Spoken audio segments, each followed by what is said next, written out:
പണ്ട് ഗുരുവായൂരിൽ മഞ്ജുള എന്നൊരു പെൺകുട്ടിയുണ്ടായിരുന്നു. ഗുരുവായൂരപ്പന്റെ വലിയ ഭക്തയായിരുന്ന അവൾ എന്നും വൈകുന്നേരം അമ്പലത്തിൽ പോയി ഭഗവാൻ ഒരു തുളസിമാല സമർപ്പിക്കുമായിരുന്നു.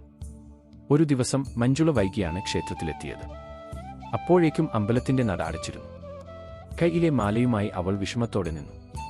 ഭഗവാന് സമർപ്പിക്കാൻ കഴിയാത്തതിൽ അവളുടെ മനസ്സ് വല്ലാതെ വേദനിച്ചു.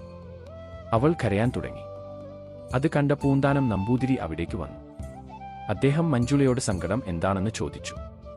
കാര്യം മനസ്സിലാക്കിയപ്പോൾ പൂന്താനം അവളോട് പറഞ്ഞു, മോളെ, വിഷമിക്കേണ്ട, ഭഗവാൻ എല്ലാ സ്ഥലത്തുമുണ്ട്. അമ്പലത്തിന് പുറത്തുള്ള ഈ ആൽമരത്തിലും ഗുരുവായൂരപ്പനുണ്ട്. അദ്ദേഹം അവളെ ആശ്വസിപ്പിച്ചുകൊണ്ട് പറഞ്ഞു, ഈ മാല ആ ആൽമരത്തിന്റെ ചുവട്ടിൽ വെച്ചോളൂ. ഭഗവാൻ അത് സ്വീകരിക്കും. പൂന്താനത്തിന്റെ വാക്കുകേട്ട് മഞ്ജുള സന്തോഷത്തോടെ ആൽമരത്തിന്റെ ചുവട്ടിൽ ആ തുളസിമാല സമർപ്പിച്ചു. പിന്നീട് അവൾ സമാധാനത്തോടെ വീട്ടിലേക്ക് മടങ്ങി. പിറ്റേ ദിവസം രാവിലെ ക്ഷേത്രം തുറന്നപ്പോൾ മേൽശാന്തി ശ്രീകോവിലേക്ക് ചെന്നു. ഗുരുവായൂരപ്പന്റെ വിഗ്രഹത്തിൽ ഒരു പുതിയ മാല കണ്ടപ്പോൾ അദ്ദേഹം അത്ഭുതപ്പെട്ടു.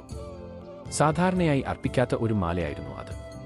അദ്ദേഹം അത് മാറ്റാൻ ശ്രമിച്ചപ്പോൾ മാല അനങ്ങുന്നില്ലായിരുന്നു. എത്ര ശ്രമിച്ചിട്ടും അത് മാറ്റാൻ കഴിഞ്ഞില്ല. അത്ഭുതകരമായ ഈ സംഭവം നാട്ടിൽ പാട്ടായി. അപ്പോഴാണ് പൂന്താനം അമ്പലത്തിൽ വന്ന് തലേദിവസം നടന്ന കാര്യങ്ങൾ എല്ലാവരോടും പറഞ്ഞത്. നിഷ്കളങ്കയായ ആ പെൺകുട്ടിയുടെ ഭക്തിയുടെ ശക്തി മനസ്സിലാക്കിയ എല്ലാവരും അത്ഭുതപ്പെട്ടു.